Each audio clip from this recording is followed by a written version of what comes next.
Hello and welcome to Raju Notes channel, your pit stop for weekly current affairs updates.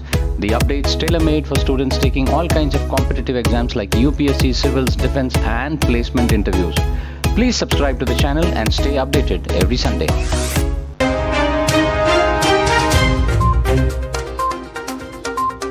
In a move symbolic to the changing and the democratic nature of the communications at the United Nations, the 76th session of the United Nations General Assembly adopted an Indian-sponsored resolution on multilingualism on Friday. The resolution promoted the United Nations Department of Global Communications to use both official and non-official languages, including Bangla, Hindi and Urdu in its communications. It's also mentioned language like Portuguese, Kiswahili and Persian. While the United Nations has 6 official languages, English, Russian, Spanish, Chinese, Arabic and French, the addition of Hindi, Bangla and Urdu will instrumentalize and institutionalize the usage as medium for dissemination in the United Nations. The India-Tajikistan Friendship Hospital, also called as ITFH, in Bukhara, was handed over to Tajikistan's Deputy Defense Minister Major General Shorayan Abustar. The official statement said that Mr. Viraj Singh, India's ambassador to Tajikistan, handed over the hospital on behalf of the Indian government. The entire complement of medical equipment, medicines, stores and support equipment, including an operation theatre, X-ray machine, laboratories, critical care ambulances and administrative vehicles were also handed over to the Tajik side. The hospital was renovated by the Indian government and opened in October 2014 based on the Memorandum of Understanding signed between the two parties in January 2013. This fully fledged 50-bedded hospital has rendered free of cost valuable medicine and medical services for the last 8 years to the armed forces and the civil population of Tajikistan, based on technical support and financial assistance from Government of India. We should be aware that we have one of the Indian air bases in Tajikistan known as Farkhor. More details on one of my videos on my channel. Do listen to it. Friends, last week exactly around this time I had predicted that please wait for one more week. The entire Nupur Sharma controversy will die down and the Western world, especially the Arab countries and the Muslim countries, will also take a step which is away from the present one. See, it is already true to it. Now, after the muck which has flew around, Kuwait has now deported, or rather it has decided to deport all the expats who took part in demonstration against the remarks of Nupur Sharma in Kuwait. The protesters violated the law and the regulations of the country, because of which they will now be sent back and they will never be given an entry into visa again. And secondly, the Arab nations, the Arab country, the Dubai, has also withdrawn its statement. The other countries have conveyed their satisfaction for the kind of work which has been done by the present government. So over and all, the Western world, especially the Muslim countries or the OIC, which were fighting hue and cry for last 1 week, have died down, and this is all no doubt a political gimmick by certain anti-national elements. So please don't fall into such things. Once again I tell you that I am not supporting anybody or not, but it is for me, the country is always first. Superb news as far as Make in India is concerned. LS company has signed an agreement with the Telangana government to set up India's first display manufacturing facility with over 24,000 crores. The facility will manufacture displays for smartphones, tablet, computers, laptops, etc. And the government is confident that the facility will be a major boost for states' electronics and the IT ecosystem. And this is not only a good thing for the state, because it is attracting the revenue and income from the other places, other countries, but it is also a superb thing for the country that we are now not dependent on either China or Taiwan or Vietnam for such kind of displays, and India will soon become probably a hub of manufacturing such kind of displays. Russia is now India's second biggest source of crude oil after Iraq. Until February, only 2%, that is basically 12 million barrels of Ural crude oil of India's import came from Russia. Now, India's contract stands around 66.5 million barrels according to data from analytic firm called as Kepler. The reason for this spike is an almost $25 discount per barrel offered by Russia following the supply disruption since the Ukraine war. Russia has been in a spot since the war began, as the Western countries had collectively tightened sanctions on the country, driving its crude oil trade into shadows. However, India has been an exception because of its strategic dependence on Russia. Indian refiners are eager for more supplies from the Russian oil major Rosneft, as per the reports. Besides Russian oil, the increased selling price for West Asian crude is also leading them to buy Nigerian crude. So basically, India is fulfilling 85% of its crude oil requirement through imports. And by this financial year, by ending March, the country spent about $119.2 billion, nearly double of what it spent in the last fiscal year. So this has been a sore point for US, and just to pressurize on India, we saw US now commenting on what happened in the Nupur Sharma controversy. So we are certainly pinching, and the constant point which I am telling you, that India will become a superpower in maybe next 10 or 11 odd years. This is a very strong hunch for me, and this is probably one of the first step wherein the superpower has to now go around blaming a smaller country as far as economics is concerned on issues which are as trivial as that of Nupur Sharma.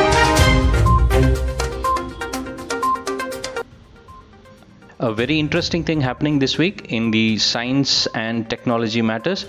LaMDA, also loosely called as Lambda, is Google's latest artificial intelligence chat box. As per one of the artificial intelligence engineer, he said that this particular chatbot or the artificial intelligence Lambda has become a sentinet.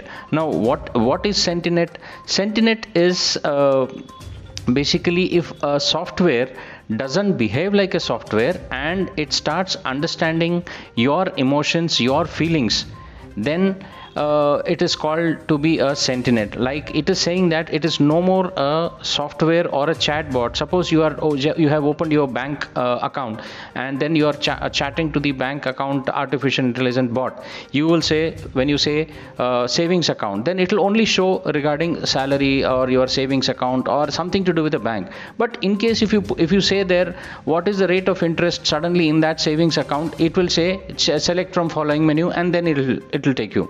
So just imagine a person or a AI so fast and so superior that it doesn't matter what topic are you talking of, it can immediately convert itself into that particular thing and start giving you information.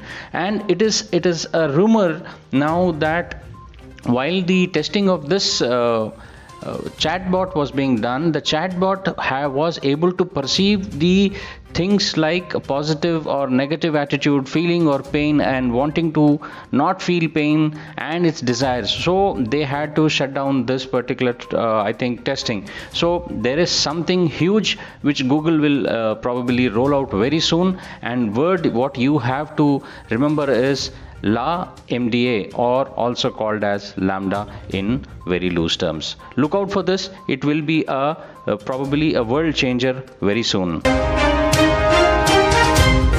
A very interesting and a positive development. If you ever heard of an island called as Hans Islands, well, it is a small island, I must say, in the Arctic, and it is between Canada and Denmark, and it was under a long dispute of 50 years between Canada and Denmark as to who owns this particular island. And the island is as small as 1.2 square kilometers and equidistant from both Canada and Denmark, Greenland. So since 1971, both the countries have been claiming that, and finally now they have both the countries have decided to divide this small island and end the 50-year-old long dispute between the countries. India's first ever private train service under Bharat Gaurav scheme was flagged off on 15 June 2022. The Railways has leased this train to a service provider for a period of 2 years. It has a total of 20 coaches, including the first, second, and third class ACs and sleeper coaches, as per the South Central Railway. This particular train was leased to a firm named as South Star Rail, which is basically Coimbatore based. This will be providing the services. So more and more of such trains will come into India, and probably the quality and the services of the trains will also improve. United Arab Emirates has imposed a moratorium on the export and re-export of wheat and wheat flour from India for 4 months starting from May 13th. The United Arab Emirates said this decision comes in view of international developments that have affected trade flow and appreciation of strategic relations after India's approval to export wheat to UAE for domestic consumption. Well, people misunderstood this particular news in a fashion as if that UAE has stopped or banned the import of wheat to itself. No, the point here is the UAE which imports the wheat from India will not further export the same wheat to the other countries because of the as of now presently the crunch what is happening in the wheat throughout the world. So probably it wants to maintain and probably increase its own stocks. That's a good news for India, and that shows the diplomatic relations between the two countries in wake of all the Nupur Sharma controversy. And yet and again a confirmation for my own thought process. I feel so happy. The news is coming in now from United States. Like I told you, India is emerging as from a developing to a developed, almost developed, or a superpower into the world. You see, United States has now recently announced a new group of countries called as I2 and U2. I2 U2 are the group of countries named by US, which comprises of India and Israel in I and US and UAE in U. So I2 and U2. India is a massive consumer market. It is massive producer of the high technology and highly sought after goods as well. So there are a number of areas where these countries can work together, whether it's technology, trade, climate, and potentially even security.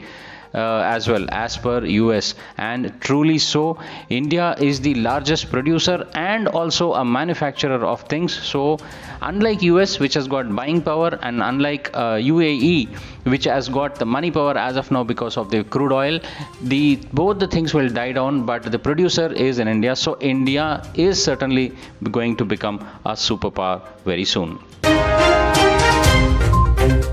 There are many ways that India is trying to produce and consume the energy productions in the country to a lesser extent. We are going for more and more renewable kind of energies, including solar energy and other things. So in this step, Mumbai's Chhatrapati Shivaji Maharaj International Airport has become India's first airport to utilize the wind energy for consumption purposes.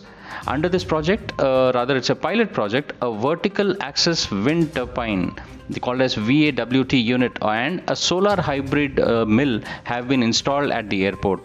And according to an official, the particular mill and the turbine is expected to generate a minimum energy of 36 kilowatt hours per day, and that's a good amount, and it is likely to take care of all the electricity requirements at Mumbai airport. So such and such things are required, and India should become less and less dependent on all kinds of fossil fuels, so that we are our own lords and we don't have to look towards the other countries. Just like what I keep saying about United Nations, then the World Health Organization, and yet another organization which is called as WTO, that is the World Trade Organization, which still has some kind of semblance left with it. recently, that is on 15th on June, passed a kind of a resolution which says that the globe, all the fisheries subsidies should be eliminated. Well, this may be more applicable to the countries who use most modern machineries for fisheries, and it is done on a larger scale.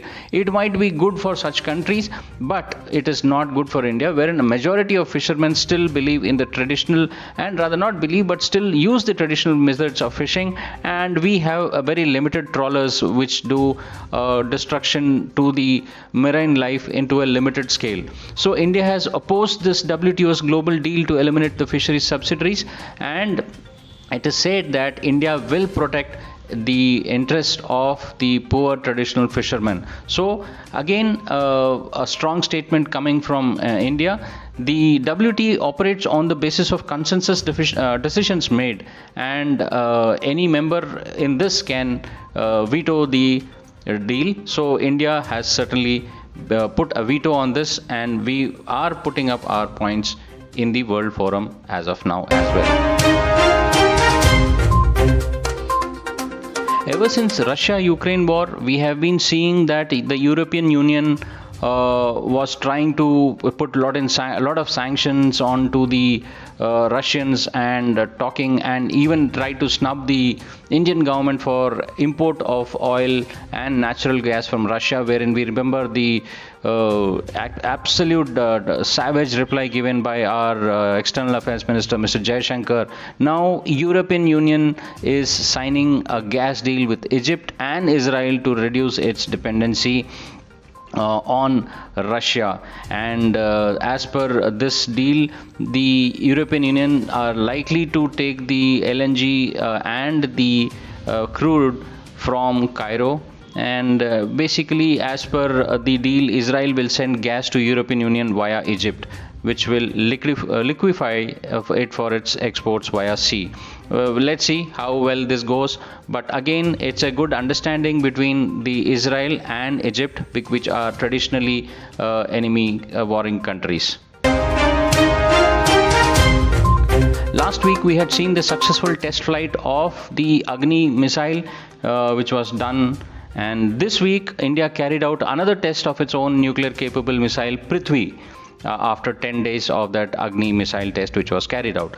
The Prithvi missile system, as we know, is capable of striking targets with a very high precision, and the user training, as what was launched last time also, this time as well, the Prithvi successfully validated all the operationals and the technical parameters and achieved a hit onto the target in Bay of Bengal.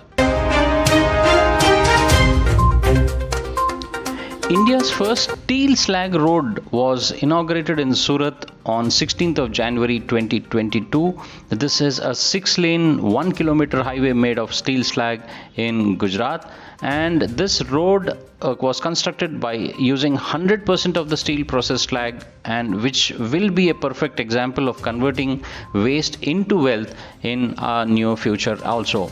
Slag is generated from a steel furnace burning at around 1500 to 1600 degrees centigrade in a form of a molten flux material as impurity. The molten matter is poured into slag pits for cooling down, and then doing as per the customized procedure. And this particular slag has now been used to construct this road, and according to the Indian Road Congress guidelines for construction of heavy traffic, the road that is capable of taking about 1000 to 1200 trucks per day, around 600 to 700 mm thickness of road layers are required. And so the same was tested with the slag, and the slag meets this particular benchmark, thereby being a very successful one. Yet another good news. The Europe's biggest startup conference, called as Viva Tech, we must have heard about it, has recognized India as the first, rather it was the first time that it says it has recognized India as the first country of the year. This is a great honor for India, and because of the kind of startups what India has shown in the pandemic time, when the entire world was going down, the amount of startups that India got during this time was tremendous, and even the world recognizes it. So again, it rather solidifies my constant saying that India is the superpower very short start very soon in maybe 10 to 12 years. We are blessed already to be a part of it. Defense Minister Rajnath Singh had announced the Agnipath and Agniveer scheme quite some time back this week, and thereafter huge protests and demonstrations across the country has been seen, wherein the youth have participated in a lot of arson, burning down of railway lines, trains, buses and other things, and this was unexpected. Well, I have made a detailed video on what Agniveer scheme is all about. Please do check it out on my channel. And however, because of the amidst the protest, finally the central government has taken a relook into it, and they have raised the age limit from 21 to 23 as a one-time measure. But will this stop the protests going on? We will have to wait and watch. As of now, as we speak, this is the hot topic presently in our country. So Agniveer is, you should know all about Agniveer for your examinations. Our dear friend Pakistan has recently made a remark, and one of their minister went on to the channel, or rather on record, he has requested the entire Pakistanis to drink just 1 or 2 cups of tea per day because they can't afford to even buy tea from outside. So the country jisko Kashmir chahiye, and which mocked our brave pilot Abhinandan Vartaman on for his a cup of tea, is now going, bending backwards for a cup of tea. And over and top of that, the global terror financial watchdog, the Financial Action Task Force, or also called as FATF, has not removed Pakistan from its grey list, and it is still in its grey list. Well, the FATF as usual has given Pakistan some time and said that it has to show a very tangible kind of an action to ensure that no terror funding and the finances are being used in an appropriate manner have to come. But we all know that it can never come from Pakistan, and Pakistan's dream to have Kashmir banega Pakistan will be just a dream, and probably now Pakistan will break into 4 pieces, and we will know that probably Baluchistan and Sindh will become Hindustan someday. This news, though, is an extension of the previous news itself, but here I wanted to make that the administration in Pakistan, Sindh province, have issued an orders asking people, market and other places to shut down by 9 p.m. so that the electricity can be saved amidst the severe power crisis in the country.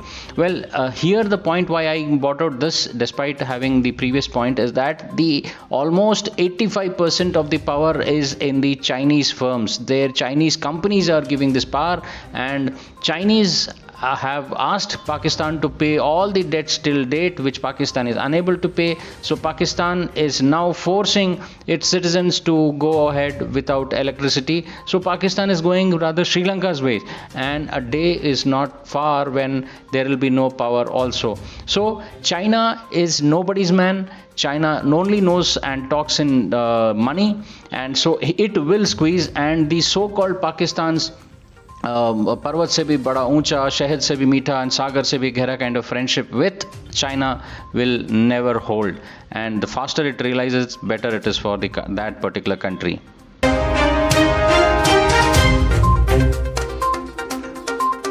While Pakistan is fighting, China on the other hand this week had launched its 3rd aircraft carrier at a shipyard in Shanghai, and it has called it as the first catapult aircraft carrier wholly designed and built by the country itself, and no other indigenous, rather I must say, that is what China is trying to say. And the new carrier was named after the Fujian province that is opposite self-ruled Taiwan. We know there is a tussle going on between China and Taiwan, and it is basically to instigate Taiwan that it has named it as Fujian.